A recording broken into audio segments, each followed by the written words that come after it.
তো এখন কি দেখা যায়? তা আমি আজকে নাও আসতে পারি, এটা যদি আমরা ট্রান্সলেট করি, তুমি যেটা লেখছো যে আই মে নট, পরে কি লেখছো?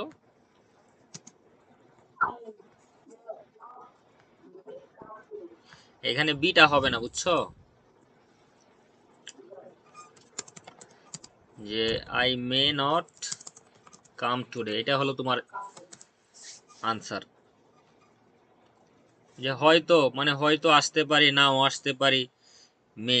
আর যদি তুমি এখানে বি দিয়ে দাও, তখন বি এর পরে তোমার কাম হবে না। যেমন আমরা তো আর বলতে পারি না যে আই এম কাম। সেম ভাবে ওই যে মডালের পরে বি দিয়ে পরে আবার ওই যে ভার্বের বেস ফর্ম হয় না, যেমন আই ক্যান বি কাম, এটা তো হয় না। বলতে হয় কি যে I can come. The same way যে আই মে কাম। এখন তুমি যদি বলো যে এই নেগেটিভ করো, তাহলে শুধু মেয়ের সাথে নট ইউজ করবা, যে আমি আজ নাও আসতে পারি, I may not come today. আর 2 নাম্বার যে সেন্টেন্সটা ছিল সেটা একটু বলো তো।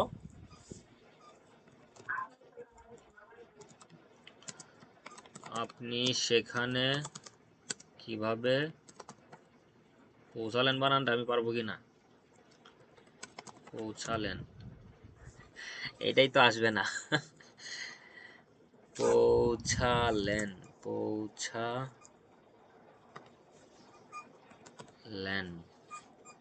হায় রে কি কষ্ট। আকার কেমনে আসবে? আ, আকার আসে না, আসছে। আচ্ছা দেখো, এইখানে যে তুমি ডু দিছো, ডু দিয়ে এটা হবে না। কেন হবে না? কারণ ডু বা ডাজ দিয়ে প্রশ্ন করলে প্রেজেন্ট ইনডিফিনিট টেন্স হয়, বা প্রেজেন্ট টেন্সে কথা বলতে হয়। যেমন আপনি সেখানে কিভাবে পৌঁছান, কিভাবে যান, how do you go there, how do you reach there. Same ভাবে কিভাবে পৌঁছালেন, এটা তোমার পাস্ট টেন্সে ধরতে হবে। সো এখানে তুমি ওই যে ডু, ডু এর জায়গায় ডিড ইউজ করবা, হাউ ডিড ইউ রিচ দেয়ার। আপনি সেখানে কিভাবে পৌঁছালেন, সে উত্তর দিবে পাস্ট টেন্সে, যেমন I reached there by bus. বা সে যদি বলে যে আমি পায়ে হেঁটে গেছি, তখন কি হবে বলো তো? এই যে একটা ভুল, যে বাই ফুট, এটা কিন্তু হয় না, বলতে হয় যে অন ফুট। বুঝছো? বাই ফুট হয় না, এটাকে বলতে হয় অন ফুট, পায়ে হেঁটে। সেটা খাতার মধ্যে নোট করে রাখো, যে পায়ে হেঁটে যা, মানে যদি আমরা বলি তখন আমাদের বলতে হয় যে অন ফুট।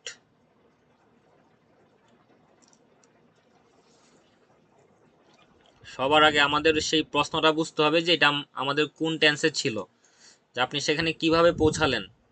সো এটা ছিল পাস্ট টেন্সে। How did you reach there, সে উত্তর দিবে কি I reached there by bus, অথবা অন ফুট, অথবা সে অন্য কোনো গাড়ি দিয়ে গেলে সেটা বলবে। ওইটার আগে যে প্রিপোজিশন হবে সেটা তার জানতে হবে। এখন ধরো তোমার এই যে এখানে প্রিপোজিশন কি হয় সেটা তুমি জানো না, এখন তো জানলা, এটা যেন পরবর্তীতে ভুল না হয়। যেমন এই পায়ে হেঁটে যাওয়ার ক্ষেত্রে তোমার অন ফুট বলতে হয়। এইটা, এই অল্প অল্প জিনিসই তোমার শিখতে হবে। একদিনে সব শেখা যাবে না, কিন্তু প্রতিদিন অল্প অল্প করে শিখে একটা নির্দিষ্ট সময় পরে তুমি কি তোমার লেভেলটাকে অনেক ইমপ্রুভ করতে পারবা।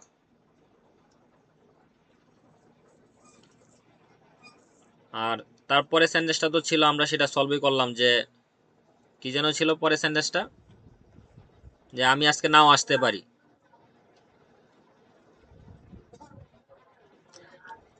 হ্যাঁ, আচ্ছা পরেরটা বলো। হ্যাঁ, এটা কি লেখছো বলো।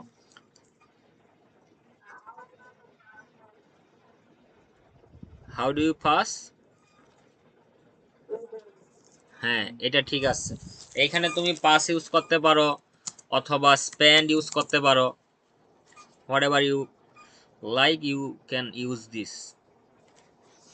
তো এটা তোমার ওই টেন্সটা ঠিক আছে, যে how do you spend your time অথবা ডেজ, যা খুশি, মানে সমস্যা নেই।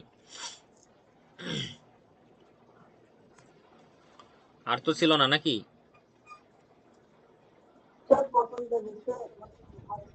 এটা তো হয়েছে, এটা তো present indefinite tense. Where does he live now, এটা তো একদম সহজ। তুমি ওই যে তোমাকে যে প্রথম যে বলছিলাম যে বাংলা বাক্যের শেষে ল বা ম থাকলে পাস্ট টেন্স হবে, সেটা শুধু মাথায় রাখবা। যেমন দেখো এই যে এইখানে ল আছে,